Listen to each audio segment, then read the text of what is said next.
Bien, chicos, 12 y 10. Bien, continuamos con la clase.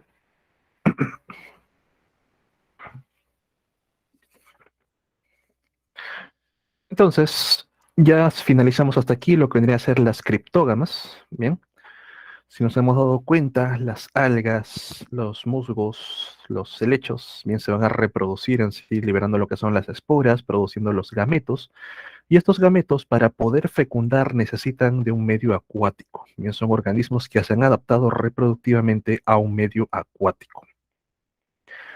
Luego de eso, bien, estos gametos no podrían sobrevivir correctamente en un medio terrestre, bien, pero las espermatofitas, bien, desarrollaron nuevas estrategias reproductivas para mejorar la competencia por espacio y por nutrientes, bien. Entonces tenemos aquí a las plantas con semilla. Recordad, señores, esperma significa semilla, mientras que fitos es el prefijo que usamos para plantas, en este caso un sufijo. Dentro de las plantas espermatofitas vamos a encontrar a dos divisiones, bien, las gimnospermas, que fueron las primeras que surgieron, y después tenemos a las angiospermas. Bien. Pregunta, chicos, ¿qué significa gimnos?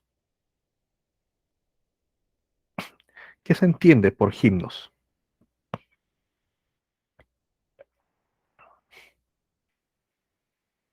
¿Se han preguntado alguna vez qué significa gimnasio?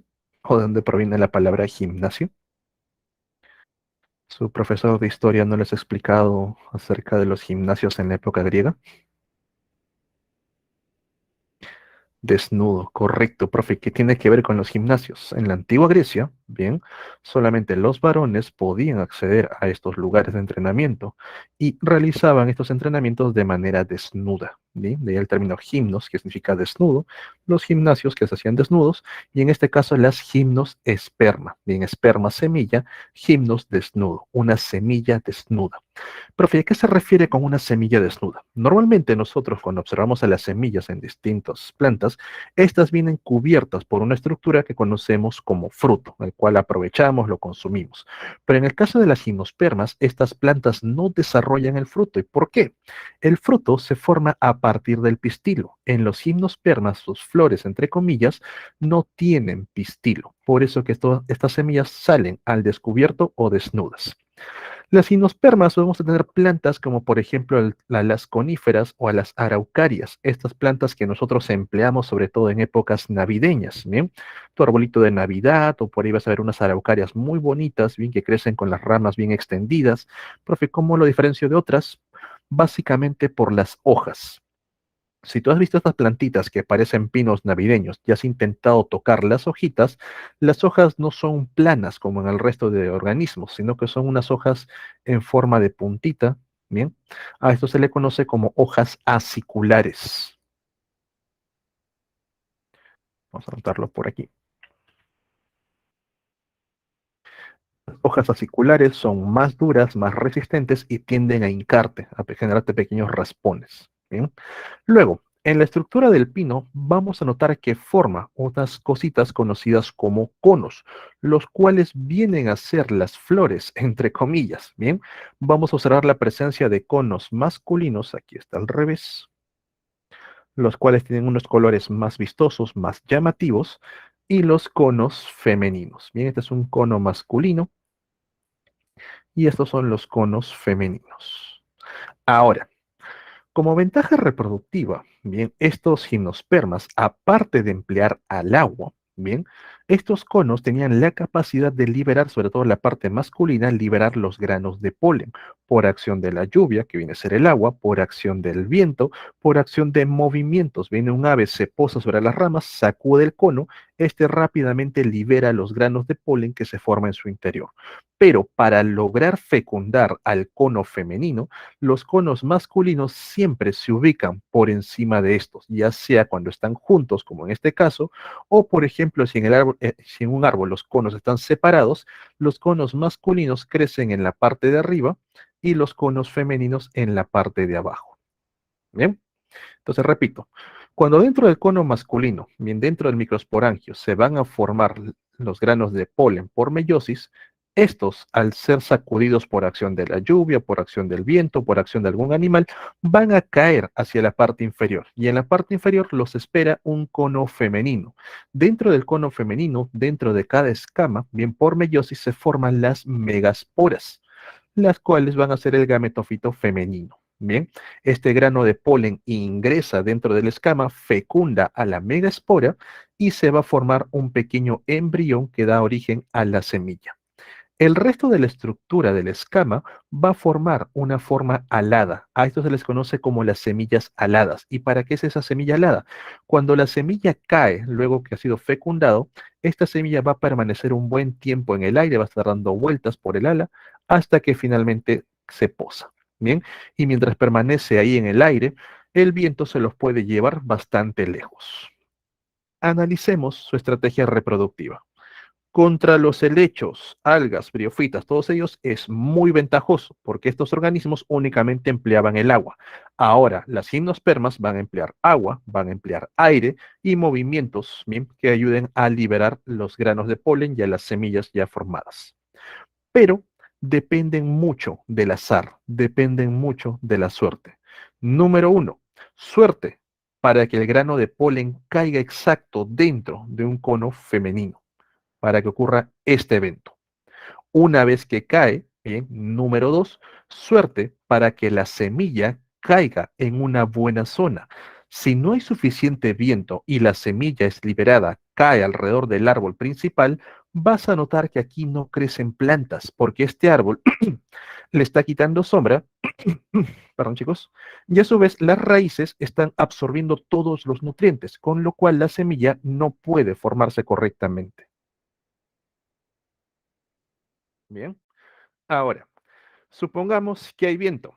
Si la semilla cae en agua, se lo lleva, no desarrolla. Si la semilla cae sobre rocas, tampoco va a poder desarrollar, no tiene nutrientes que aprovechar. Bien, si la semilla cae en una tierra infértil, difícilmente cae en arena, no lo va a hacer. La semilla necesita caer en un suelo adecuado para recién poder desarrollar a una nueva planta. Entonces, chicos, si se dan cuenta, depende mucho de la suerte para que se pueda formar un nuevo individuo, bien, de estas gimnospermas. ¿Ok? ¿Claro hasta ahí? Para pasar a las angios. Bien. Entonces, ¿qué ventajas formó las angiospermas?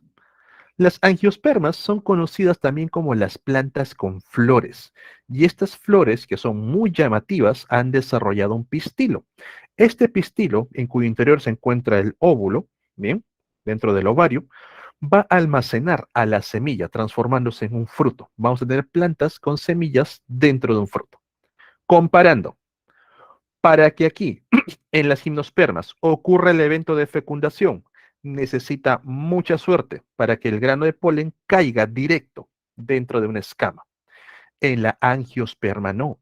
Aparte también de emplear esas técnicas, emplear la lluvia, emplear el aire, emplear los movimientos para que se libere el polen, los angiospermas con el desarrollo de flores atrae a otros organismos que directamente van a ir de flor en flor. Y estas flores en su mayoría son hermafroditas, tienen los dos sexos en una sola. Va a traer organismos como los insectos, va a atraer a aves, también a pequeños mamíferos como los murciélagos, los ratones. Estos organismos van a ir cargando, van a ir cargando los granos de polen en su pelaje y van depositándolos en otra flor. Entonces, el éxito fecundativo es mucho mayor. Bien, hay mayor éxito en la fecundación.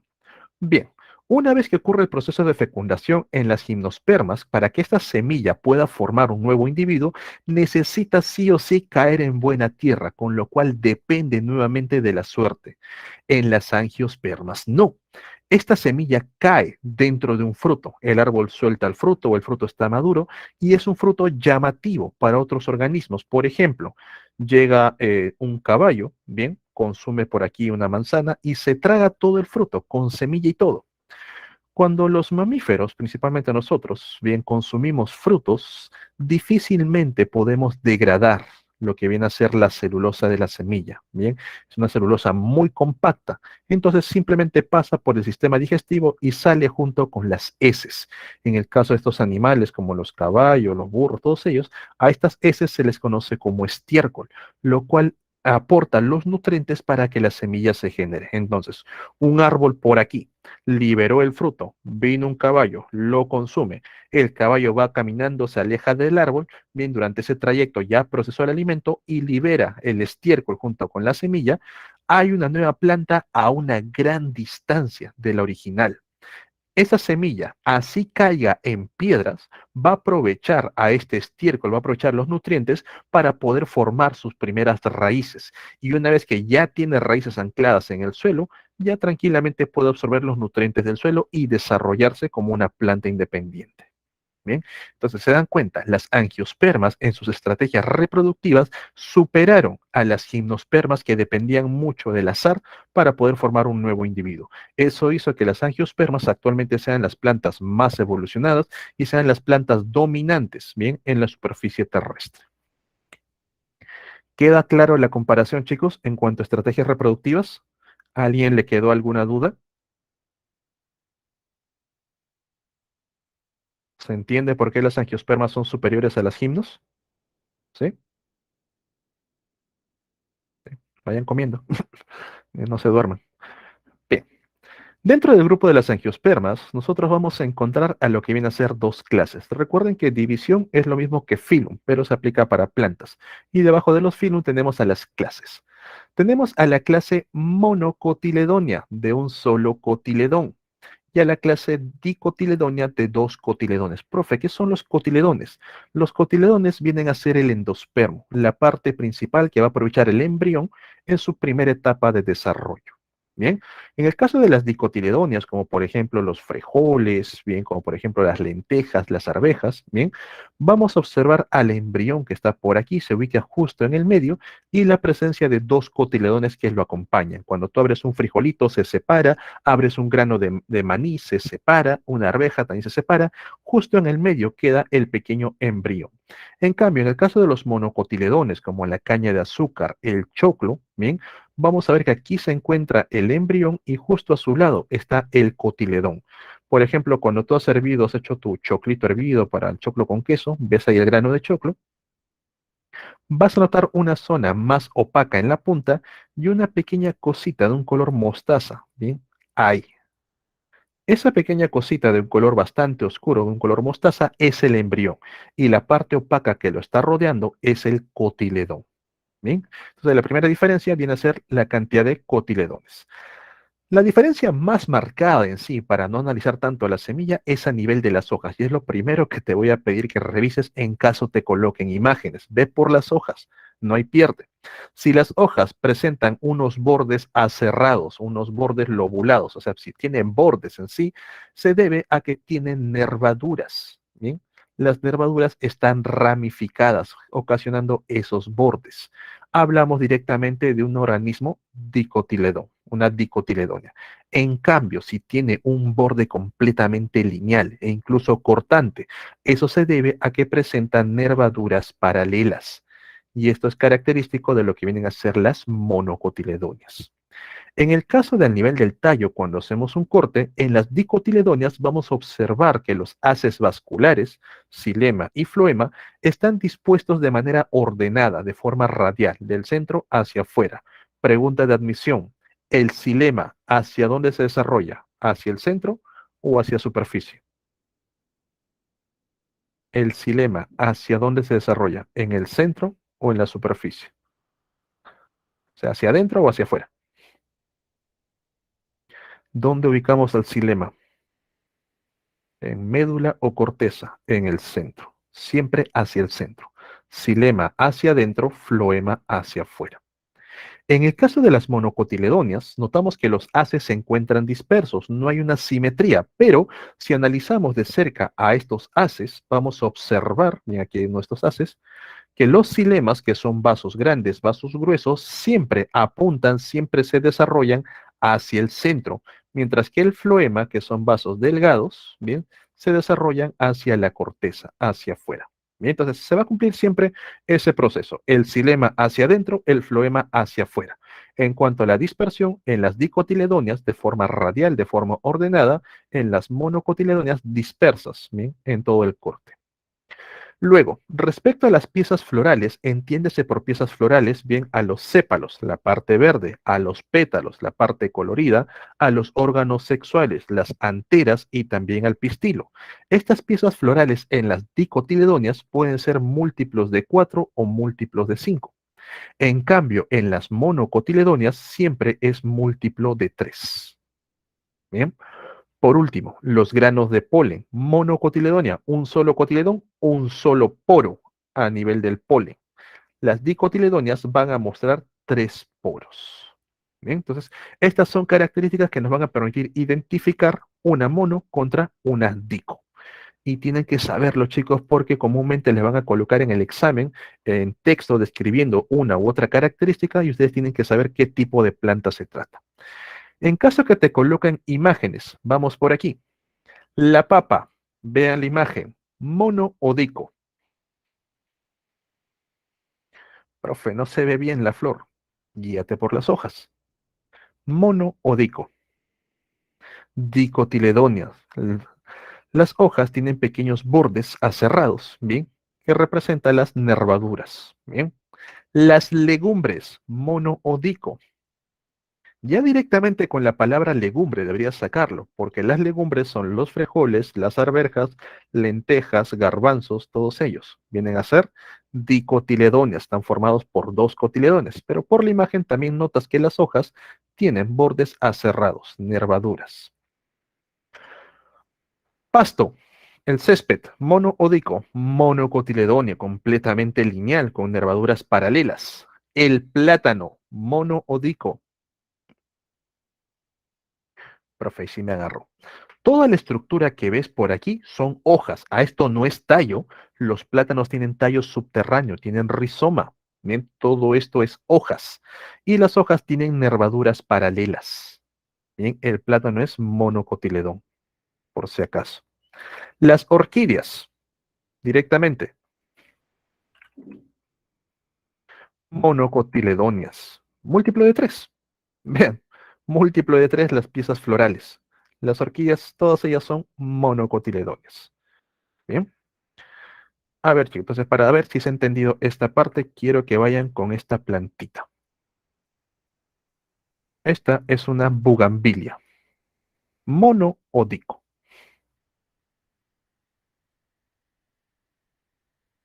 Profe, no deja ver la característica. Ahí está. Mono o dico. Una bugambilia. Mono, dico. Es una dicotiledonia. Profe, ¿por qué si yo veo piezas florales múltiplo de 3? Esto que ves aquí no son piezas florales, incluso tienen nervaduras, nervaduras ramificadas, dicotiledonia. Esta es la flor y es múltiplo de 5. Puedes ver las 5 puntas, dicotiledonia. Bien, ten cuidado cuando analices lo que vienen a ser imágenes. Te lo van a colocar en blanco y negro, aquí el color te confundió, pero directamente las hojas tienen nervaduras, bien, los pétalos no, no lo van a mostrar, bien. Ok, entonces chicos, muy importante aprender a diferenciar entre una mono y una dicotiledonia. ¿Quedaría alguna duda, alguna consulta? ¿Vamos todo bien? Ok. A manera de repaso, bien, vamos a revisar nuevamente lo que viene a ser la reproducción de las angiospermas, de las plantas con flores.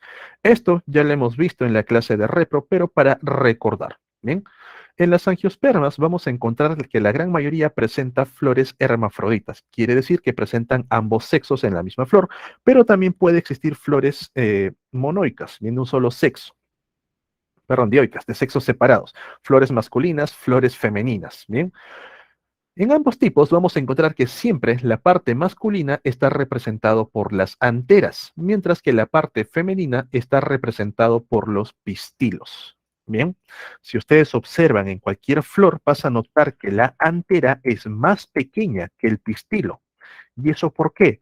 para evitar los casos de autofecundación. A esta flor no le conviene fecundarse a sí misma, ya que reduce, bien, lo que viene a ser la variabilidad genética. Entonces, el pistilo siempre sobresale para que los granos de polen de otra flor caigan sobre él.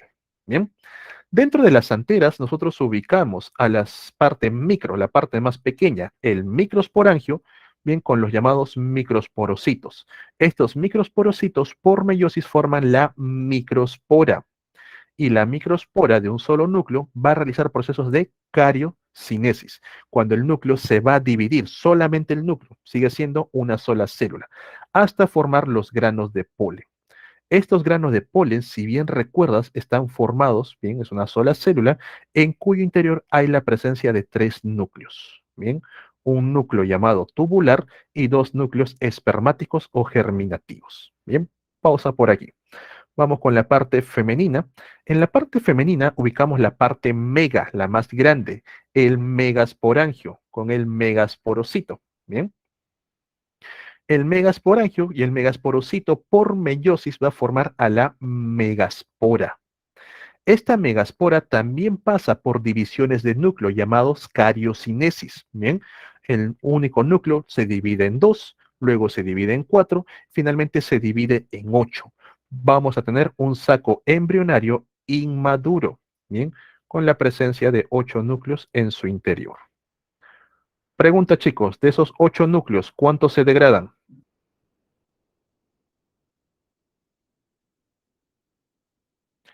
Para que el saco embrionario inmaduro que ven ahí se transforme en saco embrionario maduro, ¿cuántos núcleos se degradan? Este es el saco embrionario inmaduro. Se degradan 5. Bien, esos 5 van a formar 3 antípodas, 2 sinérgidas. ¿Mm? Aquí están las antípodas, aquí están las sinérgidas. Entonces, de los 8 núcleos, degradé 5. Me quedan 3. De los 3 núcleos, 2 se fusionan para formar el núcleo secundario o también llamado núcleo polar. Y el otro núcleo permanece ahí como el núcleo del huevo, el que va a ser fecundado. Bien, entonces, cuando el grano de polen, veamos el proceso de fecundación, la llamada doble fecundación, cuando el grano de polen se posa en la parte superior del pistilo, llamado estigma, el núcleo del tubo se fusiona, ahí pierdes un núcleo. La fusión del núcleo del tubo con el estigma permite formar el conducto o tubo polínico a través del estilo. Bien, estigma, la parte de arriba, estilo, el cuerpo larguito, y ovario, toda la base que ven por aquí. Bien, entonces se forma el tubo polínico a través del estilo que llega hasta el ovario y permite que la célula con ahora dos núcleos pueda llegar hasta el saco embrionario maduro. ¿Qué va a encontrar en el saco embrionario maduro? Únicamente dos núcleos que van a ser fecundados. El núcleo secundario, como ha sido la fusión de dos núcleos, también llamado núcleo polar, presenta carga diploide, 2N. El núcleo espermático tiene su carga haploide N, N más 2N. Se forma un 3N, un triploide, y va a formar al llamado albumen o también conocido como endospermo, ¿bien? El que forma los cotiledones, que le va a brindar la energía inicial a la semilla, bueno, al embrión, perdón.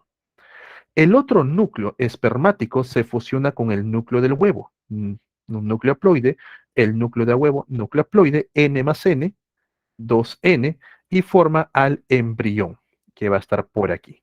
Bien, todo eso se va a compactar en lo que conocemos como semilla y el resto del ovario se va a transformar en el fruto alrededor de esta semilla, para que luego la semilla germine y otra vez forme al esporofito o la flor madura, bien, a la nueva planta en sí. De esa manera, chicos, ocurre este proceso conocido como doble fecundación. Bien, cuando los dos núcleos restantes del grano de polen fecundan a los dos núcleos restantes en el saco embrionario maduro. ¿Queda alguna duda, alguna consulta sobre la reproducción de las plantas? ¿Alguna parte que no se haya entendido?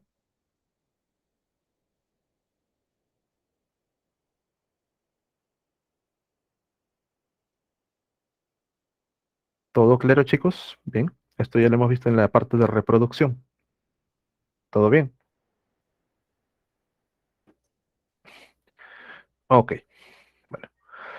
Vamos ahora con lo que viene a ser la parte memorística. Bien, y vamos a empezar con los usos que les damos a las plantas. El principal uso, ¿cuál es? Alimento. Las plantas como alimento. En esta parte, señores, van a tener que identificar dos cosas. Número uno, el órgano, la estructura que nosotros consumimos de esta planta. Y número dos, si es nativa o es introducida. Bien, te ayudo con esta parte. ¿Cómo saber qué estructura estamos consumiendo? ¿Cómo saber si es una raíz?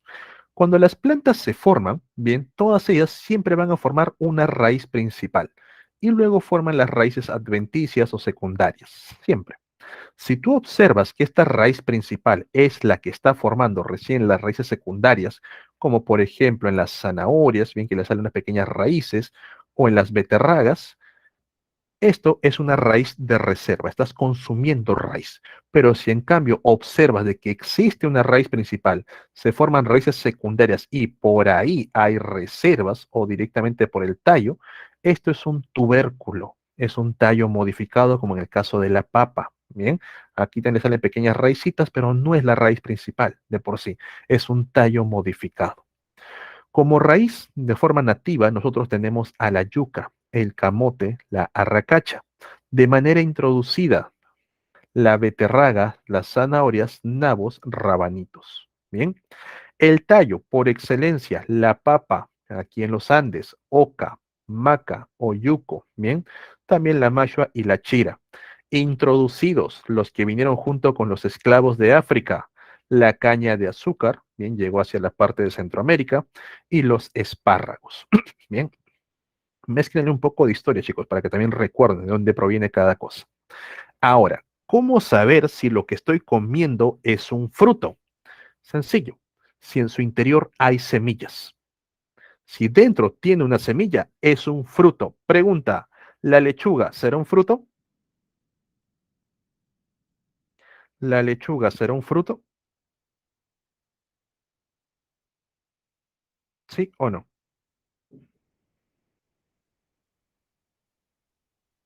No, por supuesto. ¿La palta será un fruto?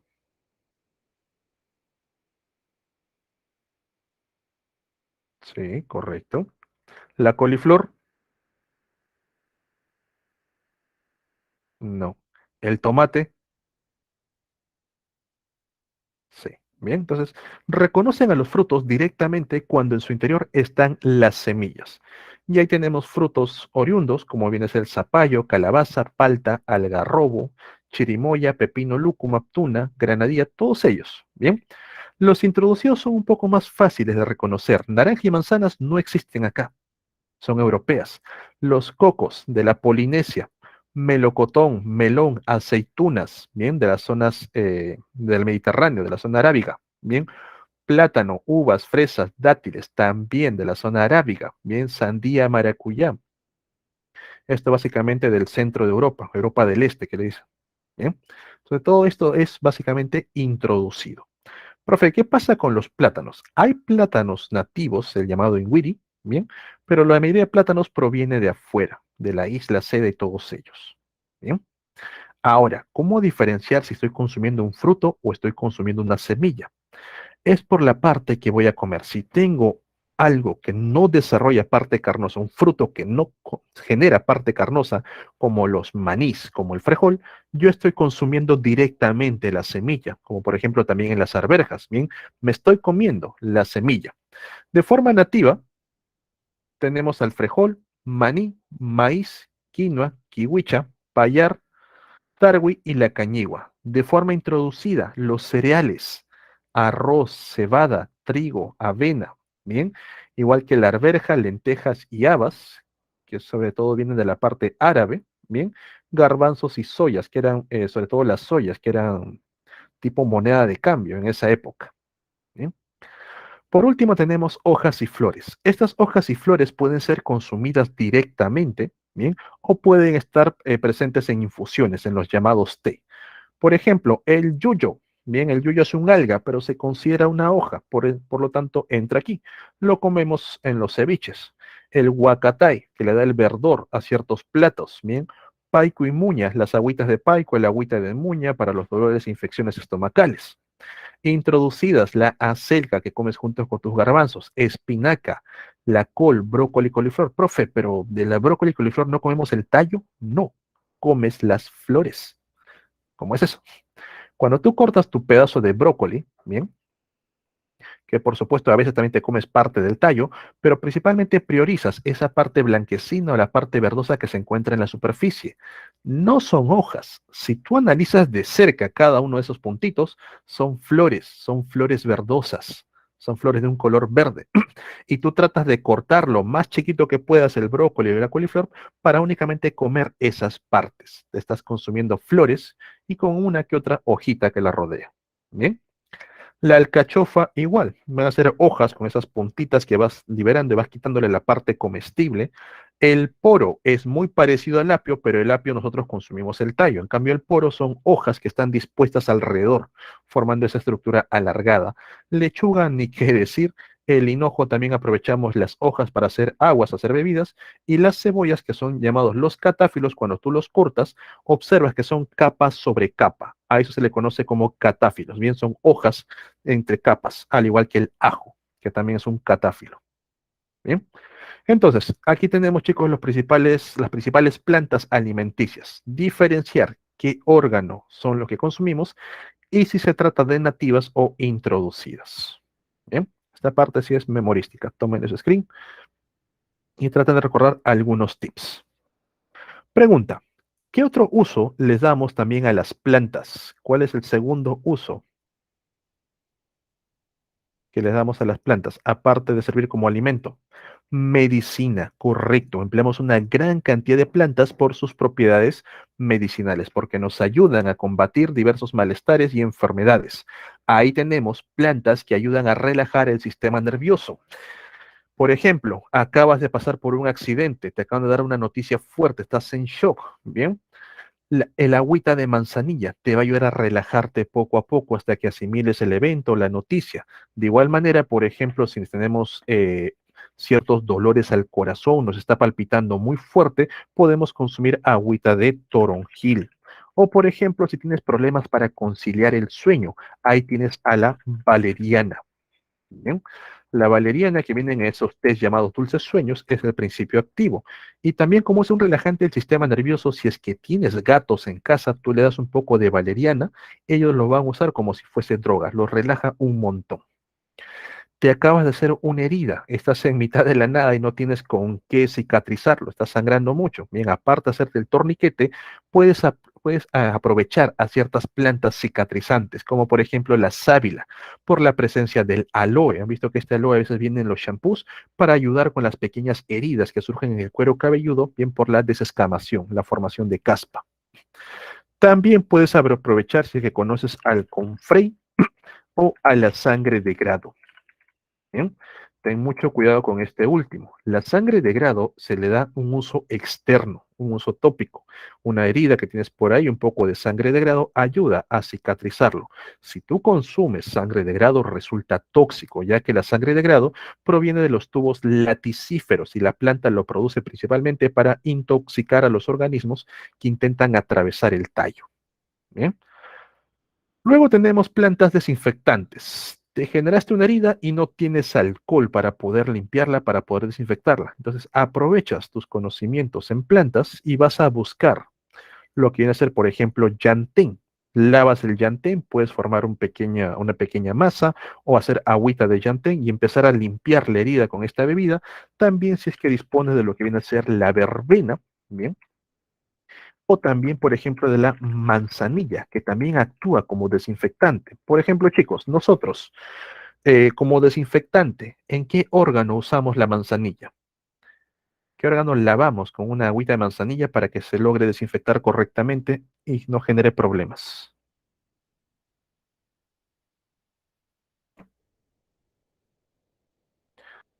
Hasta shampoo de manzanilla han sacado. Con el agua de manzanilla, ¿qué se lavan?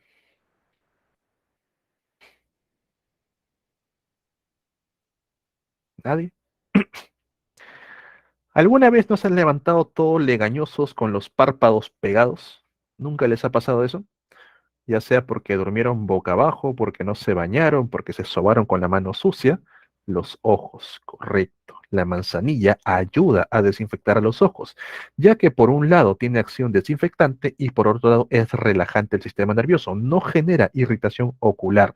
Si una persona, por ejemplo, tiene conjuntivitis, bien es muy recomendado que se haga de manera periódica lavados con agüita de manzanilla para ir mejorando ese proceso infeccioso. De ahí que los shampoos llamados para niños, los shampoos no más lágrimas, tengan como principio a la manzanilla, para que en caso les caiga en la zona de los ojos no les irrite, no les genere dolor. Bien. Luego tenemos a las plantas hipotensoras. Pregunta, estas plantas van a ayudar con la presión sanguínea. Hipotensor, ¿le aumenta o le disminuye la presión sanguínea? Hipo, ¿sube o baja?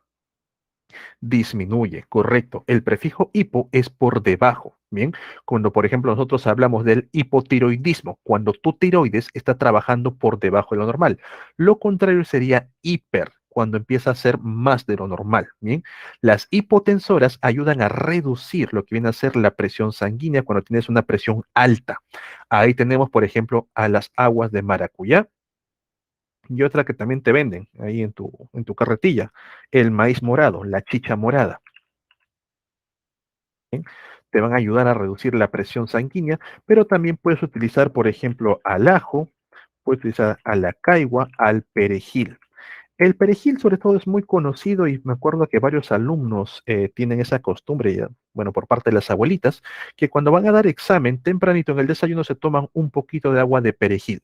Les va a ayudar a relajarse, a no estar nerviosos bien durante el examen, pero tener mucho cuidado, ya que si tú consumes estos compuestos de manera concentrada, la presión disminuye mucho. Y luego ves que el pobre alumno está con los dedos azules y está todo frío, temblando por la baja presión. Bien.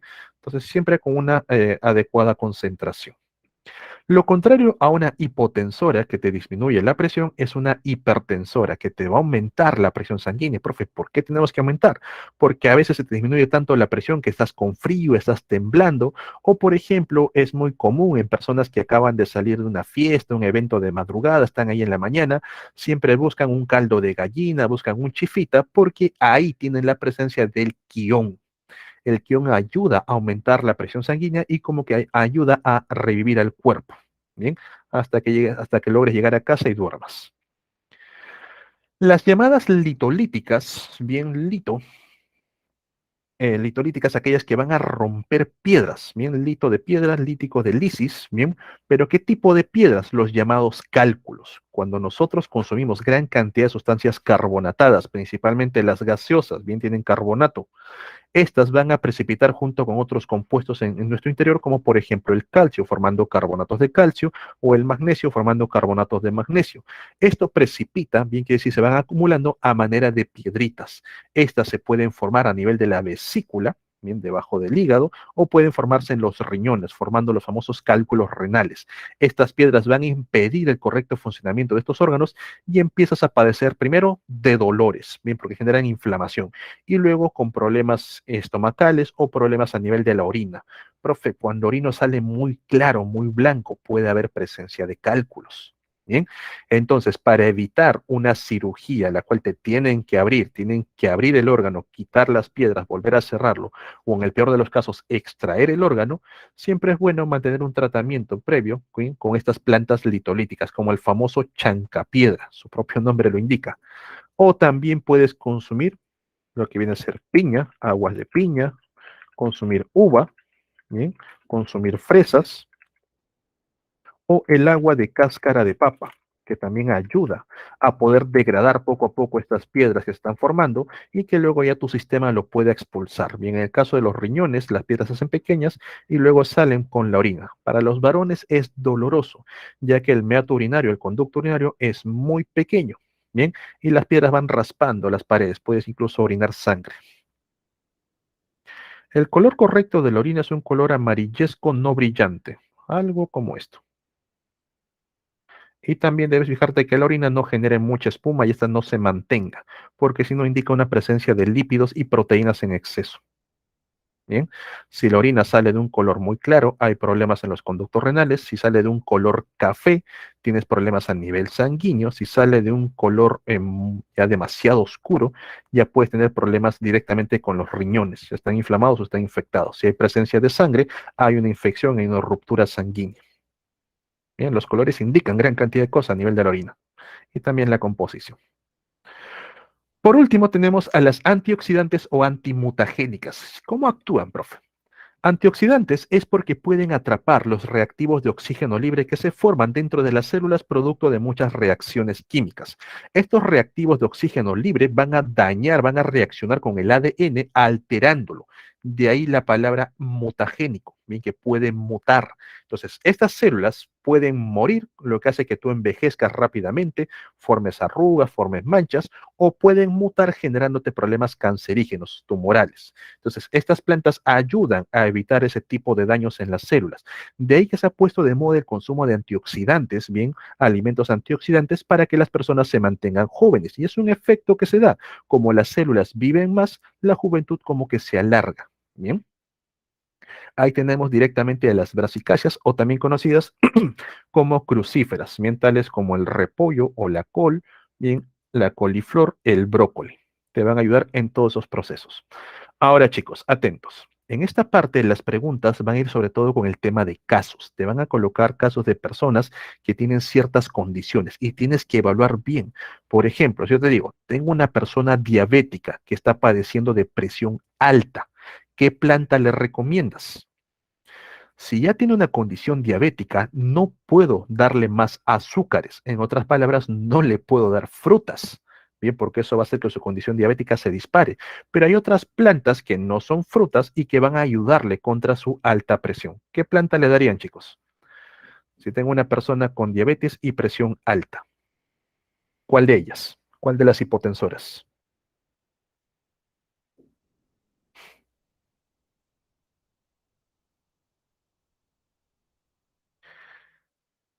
¿Cuál le recomendaría? Puede ser ajo, puede ser caigua, puede ser perejil. ¿Correcto? Maíz morado no le vas a dar porque es un fruto, tiene demasiados azúcares y su condición diabética se lo impide. Bien, entonces de esa manera te van a mezclar condiciones y tú tienes que elegir el adecuado, recordando también si es una raíz, un tallo, un fruto, semilla, hojas o flores. Cebollita china, bueno, similar al ajo. Bien. Ok, entonces tenemos plantas alimenticias, plantas de uso medicinal y también vamos a encontrar plantas de uso industrial o artesanal. Bien, vamos a separarlas entre monocotiledóneas y dicotiledóneas. Empezamos con las mono. Tenemos el caso de las palmeras o la palma aceitera, las cuales se emplean en algunos lugares para producir aceites, aceites que luego van a utilizar en las cocinas, pero no es muy recomendado. También lo emplean para producir aceites que, por ejemplo, pueden utilizar en mascarillas, en cremas para tratamiento. De igual manera, en el coco, bien, el aceite de coco también es empleado en diversos shampoos, en diversas cremas para la piel, pero también el coco, la propia estructura, si ustedes van a la selva, van a ver recipientes que utilizan para servir el alimento o almacenar agua, bien, dentro de esto. Entonces, ahí tenemos un uso ya artesanal. La totora y el junco también se van a emplear de manera artesanal. Si ustedes, por ejemplo, viajan a la zona de Puno, donde está el lago Titicaca, van a ver que arman pequeñas embarcaciones conocidas como los barquitos de totora, ¿bien? O también van a ver unas islas flotantes, todas ellas formadas por totora y juncos. También emplean estas ramas junto con lo que viene a ser un poco de barro para formar los adobes y con eso construir viviendas. Pregunta, chicos, del agave que se obtiene el tequila, correcto. Bien, del agave va a obtenerse este tequila en la industria del alcohol. El vino, ¿de dónde se obtiene? Hablando de alcoholes, de las uvas, correcto. El ron, ¿de dónde se obtiene? De la caña de azúcar, correcto. Bien, entonces simplemente para recordar que también se les puede dar estos usos industriales para formar diversos alcoholes.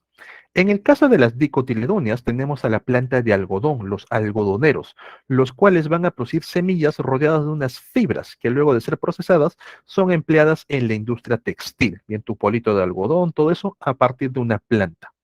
En el caso de los girasoles, nuevamente mucho cuidado, al igual que las bugambilias, esto que ven aquí no son pétalos. Los girasoles están formados por una gran cantidad de flores. Todos los chiquitos que están por aquí son flores. Bien, por eso que cuando un girasol madura en esta zona vas a ver una gran cantidad de semillas.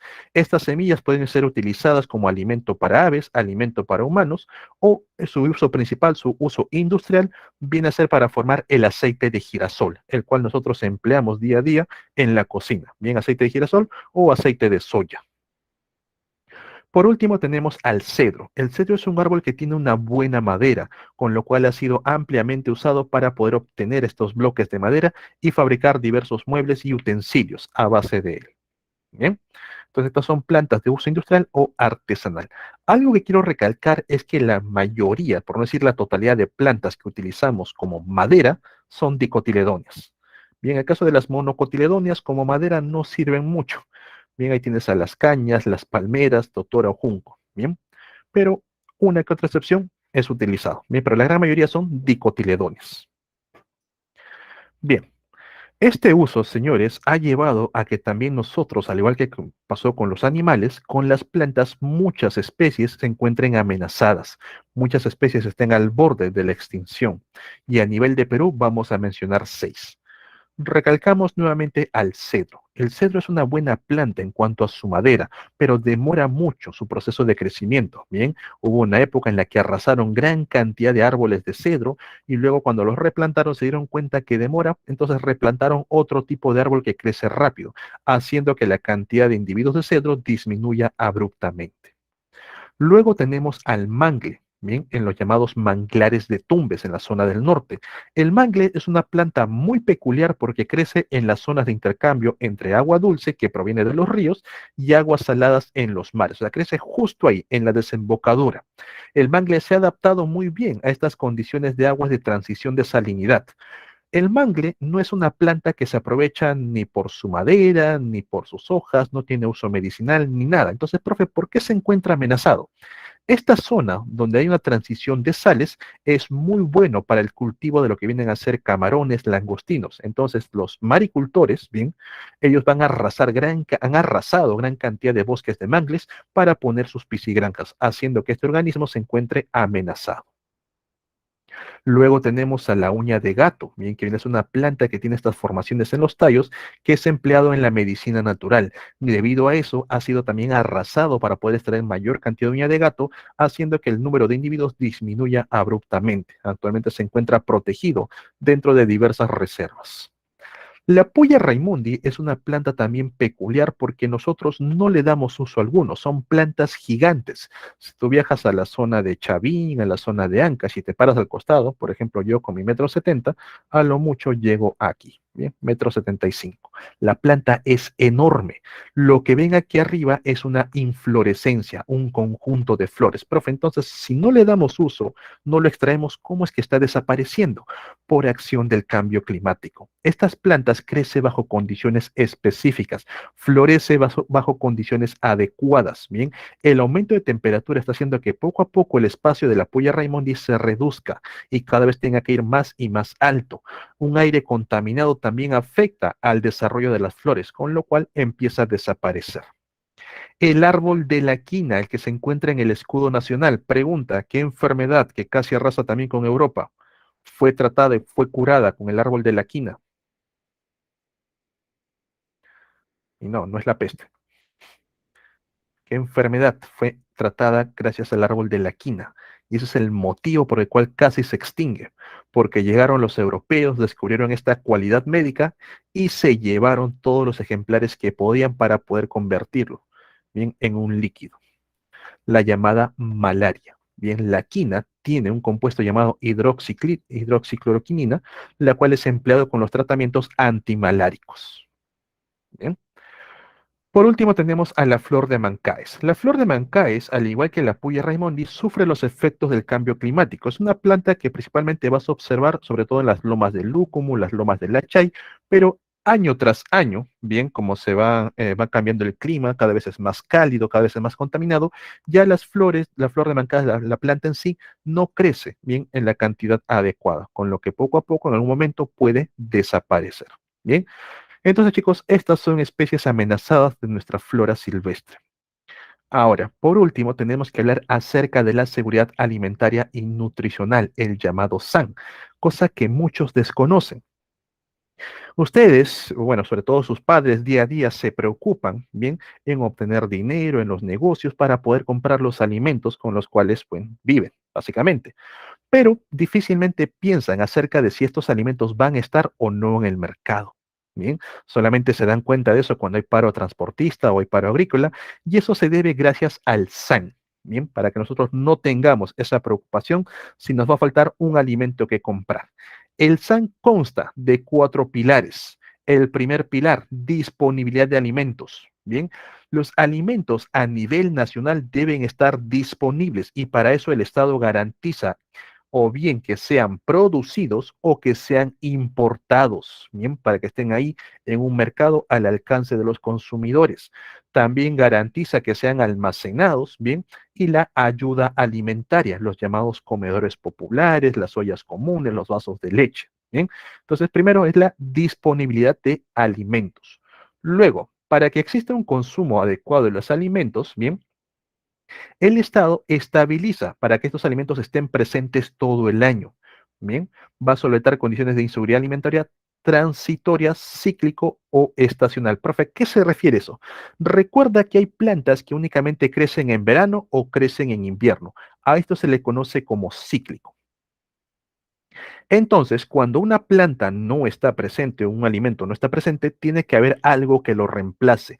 Y de eso también se encarga el Estado, para que el consumo, bien, sea todos los días durante todo el año.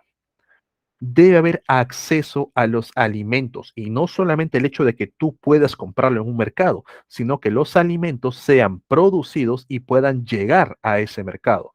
Entonces, el Estado garantiza los medios, el acceso a los medios de producción, que tengas acceso a las tierras, al agua, a la tecnología, a las técnicas, al conocimiento. Por ejemplo, tú eres una persona de una comunidad, bien, que necesita disponer de cierto alimento, no tienen, digamos, las tierras porque todo le pertenece al Estado, entonces el Estado te puede dar una concesión. Te presto un terreno, no me pagas nada, pero tampoco es tuyo. Con eso, el Estado bien va a resolver dos cosas. Número uno, los pobladores, al tener acceso a estas tierras, pueden generar cultivos, lo cual mejora su economía. Van a poder venderlo, van a poder generar una pequeña economía en el área. Y número dos, el Estado también se ve beneficiado porque va a haber disponibilidad de alimentos de esa zona. Bien, el Estado te puede dar concesiones no solamente de tierras, también concesiones de aguas. Si quieres hacer, por ejemplo, maricultura, sembrar en los mares, sembrar algas. Ahora, para que esos alimentos también se encuentren disponibles en el mercado, el Estado garantiza las vías de acceso. Hablamos de las carreteras, hablamos de los puertos, hablamos de los aeropuertos. Los alimentos tienen que llegar sí o sí hacia los consumidores. Recuerda que Lima como capital no es un lugar muy productor. De por sí, si te cierras las carreteras, Lima se muere de hambre, no aguantaría más allá de 2 semanas. Bien, con lo cual siempre tiene que haber este flujo de movimiento de los alimentos. Si, por ejemplo, nosotros vamos a traer alimentos de Iquitos, que es selva adentro, por carretera es imposible, sino que ahí sale por vías aéreas. Por último, tenemos que hablar directamente de la biología, el aprovechamiento biológico de los alimentos. Estos alimentos tienen que responder a las necesidades nutricionales, tienen que favorecer todo lo que el cuerpo necesita, todas las vitaminas, todos los nutrientes. Los alimentos tienen que responder a la diversidad, a la cultura y las preferencias que tiene cada población. Tú puedes encontrar el mismo plato en diversas zonas del Perú, pero los preparan de manera distinta porque tienen afinidad a ciertos alimentos, tienen gusto por ciertos productos. Bien, los alimentos tienen que ser inocuos, no deben causar daño, deben transportarse de manera higiénica, el transporte, manipulación, la venta y el consumo. Los alimentos también tienen que ser repartidos bien con dignidad y equidad. ¿A qué se refiere? No porque seas de un barrio pudiente, un barrio como La Molina, Miraflores, toda esa zona, vas a tener alimentos de mejor calidad frente a aquellos barrios de cono, aquellos barrios alejados, alimentos de menor calidad. No, tienen que ser repartidos de manera equitativa, bien, respondiendo a una igualdad de dignidad. Bien, Entonces, chicos, estos son los cuatro pilares que sustentan de que existan alimentos que estén al alcance, tú puedas comprarlos, consumirlos sin generar ningún problema. ¿Bien? Ok. Hasta aquí, chicos, es la clase por el día de hoy. ¿Tienen alguna duda, alguna consulta? ¿Sí? En pantalla, a ver, tómale su screen primero. En pantalla voy a colocar lo que vienen a ser las claves correspondientes a la semana. De igual manera, chicos, estoy copiándolo en la barra de chat. ¿Bien? A ver, uy, se paró el chat. Acá dice.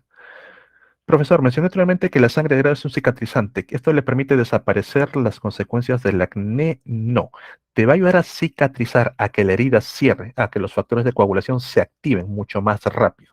Pero si ya te queda la marca, las células ya regeneraron de esa manera, va a quedar así. Algunas heridas dejan unas pequeñas cicatrices marcadas, también llamadas queloides. Bien, yo tengo uno por aquí, no sé si se nota en el chat, en la cámara que está por acá. Bien, eso ya no ayuda, simplemente es para que cierre la herida. Bien. Bien, chicos, cuídense bastante, estudien un montón, muchos éxitos si tienen examen el día de mañana. Ya nos estamos viendo la siguiente semana. Bien, hasta la próxima, chicos. Chau, chau.